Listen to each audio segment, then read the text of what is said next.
Hello friend, welcome back to my channel. তোমরা সবাই কেমন আছো? আশা করছি সবাই ভালো আছো, সুস্থ আছো। আমিও খুব ভালো আছি। তো দেখো, সকালবেলা উঠে বাসি কাজকর্ম হয়ে গেছে। মা আর আমি দুজনে মিলে কাজকর্ম করে ফেলেছি বাসি কাজ। তো চা রুটি খাওয়া হয়ে গেছে সকাল সকাল। আর এখন তো হচ্ছে রান্না বান্না। তো মা এদিকে ভাত বসিয়ে দিয়েছে, মা বাইরে গেলো। আর এখানে আমি সবজি নিয়ে বসে পড়েছি। কালকে রাত্রে মা সবজি কিছুটা কেটে রেখেছে। তো কী কী রান্না হবে চলো তোমাদেরকে একটু দেখিয়ে দিচ্ছে। আর ব্লগটা তো অবশ্যই খুব ভালো হবে, তোমরা দেখতে থাকো। তো চলো। তো এখানে আছে বরবটি, আর এই যে পটল আছে। পটল তো খাওয়া হয়ে গেছে। তো এই যে 4-5টা আছে, তো এগুলোই ভাজি করা হবে। আর এইখানে বাবা নিয়ে এসেছিল অনেক রকমের শুটকি মাছ, বলতে পারো যে ড্রাই ফিশ আর শুটকি মাছ একই। তো এখানে এই যে এরকম, কেউ ভালো পায় কেউ আবার ভালো পায় না। যে খায় সে বুঝে স্বাদটা কীরকম, আর যে খায় না সে আর কি বুঝবে। আমাদের কাছে তো খুবই ভালো লাগে। আর একটা কি বলে এটা, চ্যাপা, কালকে রান্না হয়ে গেছিলো, অল্প কয়েকটা আছে। আর এইখানে আছে বড় বড় শুটকি মাছ, তোমাদেরকে দেখিয়ে দিচ্ছি। দেখো, বাবা নিয়ে এসেছিল, এই যে কত বড় বড় মাছের মতো। তো চলো এগুলো রেডি করব। আর এখানে মিষ্টি কুমড়ো আছে, এখানে এই যে জালি আছে, আর এখানে তো সবজি আছে দেখতে পাচ্ছ। আর এই যে কত বড় বড় করলা, করলা খেতে তো আমার খুবই ভালো লাগে। করলা ভাজি, করলার ঝোল সবই ভালো লাগে। তো চলো সবজিগুলো রেডি করে নেই। আর মেয়ে তো এখনও ঘুম থেকে ওঠেনি, ওর খাবারটা এই যে এখানে আমি রেডি করে রেখেছি, উঠলেই খাইয়ে দিব। তো বন্ধুরা, এই যে আমার সোনা মামা মুঠে পড়েছিল, তারপর এই যে ওকে আবার খাওয়া দাওয়া কমপ্লিট করে দিলাম। এই যে খাওয়া হয়ে গেছে, হাত মুখ ধোয়া হয়ে গেছে। আর এখন খেলবে। কাটছিলাম সবজি, তো সবজিটা কোনোরকম কেটে এই যে চলে এসেছি। তো এখন খেলবে। এই যে আমার সোনাটা রে। তো চলো ওকে জুতা পরে নামিয়ে দিই, এখন খেলবে। আর এদিকে রান্না অর্ধেক মা এখন করে চলে যাবে স্নানে, আর এখন আমি করব। সোনা মাম্মা ঘুম থেকে ওঠার আগেই ওর খাবারটা আমি রেডি করে রাখি।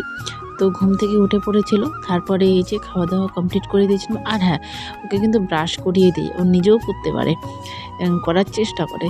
যাই হোক, ওইভাবেই শিখছে। তো দেখো, একদম খাওয়া দাওয়া করে আমার সঙ্গে বসে পড়েছে কাজ করতে। তো এইখানে মা রান্না করে রেখেছিল, ভাত আর কিছু ভাজি করেছিল। তারপরে যে আমি সব কিছু সবজির জন্য রেডি করে নিয়ে আবার চুলোটা ধরিয়ে নিচ্ছি।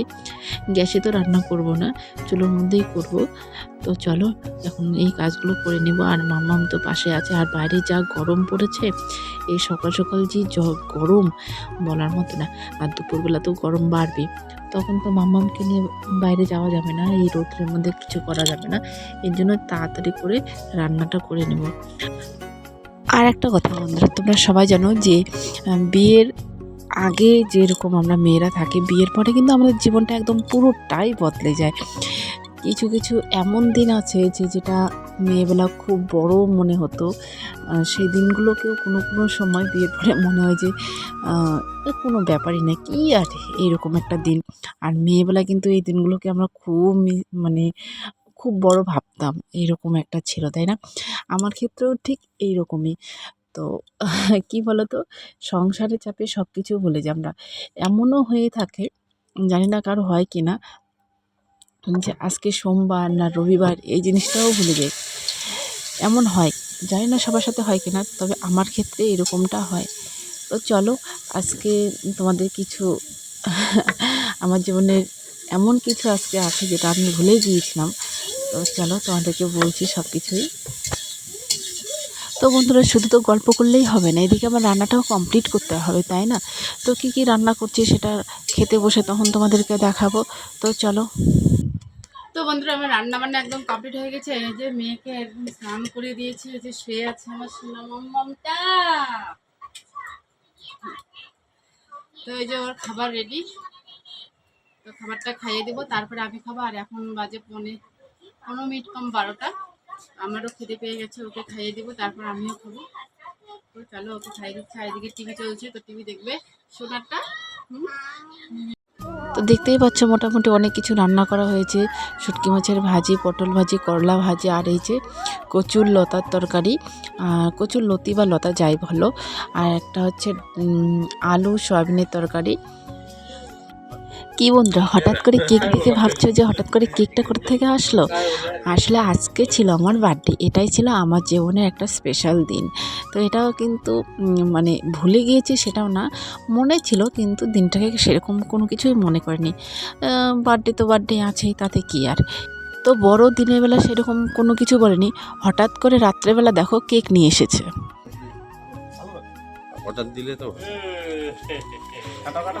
যা যা তুই যা।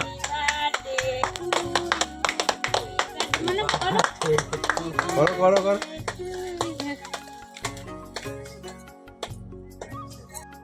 বিয়ের পর শ্বশুরবাড়িতে একের পর এক অনুষ্ঠান হতে থাকে, বাচ্চা কাচ্চা হয়ে গেলে তাদের বার্থডে আরও কত ধরনের অনুষ্ঠান হয়েই থাকে, যার জন্য নিজের বার্থডেটা কিন্তু আমরা ঠিকভাবে করতে পারি না, কোনো এনজয়ও করতে পারি না, আর নিজেও সেরকম কোনো কিছু মনে করি না, তাই না, না করলেও সেরকম কিছু ভাবি না। আর যেই ফ্যামিলিতে ভালো আর কি, টাউন এলাকায় সবারই হয়, আর গ্রাম বন্দরে এরকম সেরকমভাবে কারো বার্থডে করা হয় না সাধারণত, হয় খুব কম হয়।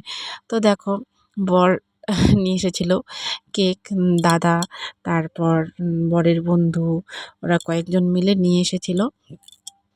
তো আমি জানতামই না আমরা রাত্রে খাওয়া দাওয়া করব, ঠিক সেই সময় নিয়ে এসেছে। তো এই যে বাবা শুয়ে শুয়ে টিভি দেখছিল, ভাত খাবে, তো ওই সময়টার মধ্যে কেকটা নিয়ে আসলো। আর তারপরে যে কেকটা কাটা হলো, আর সেরকম কাউকে বলা হয়নি, শুধু যে আমার বর ছিল, বরের কয়েকটা বন্ধু বান্ধব ছিল, আর দাদা ছিল, মানে আমার ভাসুর। তো এই যে মামামকেও খাইয়ে দিলাম, আমার শ্বশুর বাবাকেও খাইয়ে দিলাম, শাশুড়ি মাকেও খাইয়ে দিলাম। তো আগে যদি জানতাম তাহলে মাকে বলতাম, মা বাবা আসতো, দিদিদেরকে বলতাম। তো যাই হোক, হঠাৎ করে করা হয়েছে, খুব ভালো লাগলো, আমার খুব ভালো লেগেছে, বর এত কিছু করেছে আমার জন্য। তারপরে দেখো, এই যে খাবারগুলো দেখছো, আমরা কিন্তু রাত 11:30টার দিকে চলে এসেছি আবার দিদিবাড়িতে, মানে আমার বাপের বাড়ি দিদির বাড়ি একসাথেই। তো সেখানে চলে এসেছে আমার দিদির মেয়ে, ওরা 2 মেয়ে, তো খুবই ছোট ওরা। তো দেখো, আমার জন্য ওরা নিজে হাতে ফুচকা বানিয়েছে, মানে আজকে প্রথম বানিয়েছে, আর মিষ্টি বানিয়েছে নিজে হাতে, আর খেতে যে এত স্বাদ হয়েছিল, দারুণ হয়েছিল। তো ওরা আমার জন্য এত কিছু করেছে, আমারও খুব ভালো লেগেছে। তো হঠাৎ করে ফোন করে বলেছিল, তার জন্য আমার মানে ওদের জন্য সেরকমভাবে কোনো কিছু নিয়ে আসতে পারিনি, খুব তাড়াহুড়ো করে আসলাম।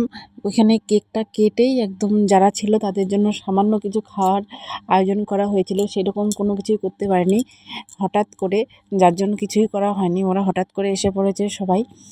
যাই হোক, তো ওদের সামান্য কিছু যা ছিল তা দিয়েই খাওয়া দাওয়া দিয়েছি। তো এইখানে আবার আসতে হবে, তাই একদম তাড়াতাড়ি করে চলে আসলাম, তাড়াহুড়োর মধ্যে দিয়েও আমার দিদির মেয়েদের জন্য সেরকম কোনো কিছু আনতে পারিনি। তো যাই হোক, সে খাওয়া দাওয়াটা অন্য একদিন দিব। তো এখন বাজে 11:30, তাই তাড়াতাড়ি করে খাওয়া দাওয়া করে আবার বাড়িতে যেতে হবে, যেহেতু বাচ্চা আছে, এত রাত্রেবেলা যাব। তো বন্ধুরা, খাওয়া দাওয়া করতে করতে গল্প করতে করতে বুঝতে পারিনি কখন প্রায় 12:30 বেজে গেছে। তো মামামকে নিয়ে যাব, এটা খুব ভয়ের ব্যাপার, এত রাত্রি 12:30টার দিকে রাস্তাঘাট খুব মানে অন্ধকার থাকে, লোকজন থাকে না, খুব একটা ভয়। তো এই যে খাওয়া দাওয়া করে তাড়াহুড়ো করে বাড়িতে যাব, বেরিয়ে পড়েছি আমরা। আর আমার তো খাওয়া দাওয়া আজকে খুবই ভালো লেগেছে, আর আমার দিদির 2 মেয়ে যে আমার জন্য এত কিছু করেছে, আর বর হঠাৎ করে কেক নিয়েছে, যে আমার খুবই ভালো লেগেছে, খুব খুশি হয়েছি আমি। আর তোমাদের ভিডিওটা কেমন লাগলো অবশ্যই তোমরা আমাকে কমেন্টে জানিও, আর যারা আমার চ্যানেলে নতুন ভিডিও দেখছো তারা কিন্তু অবশ্যই চ্যানেলটাকে সাবস্ক্রাইব করে দিও। আর বর আমাকে বার্থডেতে কী গিফট করলো সেটা তোমাদের পরে একটা ভিডিওতে দেখিয়ে দিব। তো চলো, তাড়াতাড়ি করে বাড়িতে যাচ্ছি। তো তোমরা সবাই আমাকে আশীর্বাদ করো, আমি যেন সারাটা জীবন হাসি খুশি থাকতে পারি।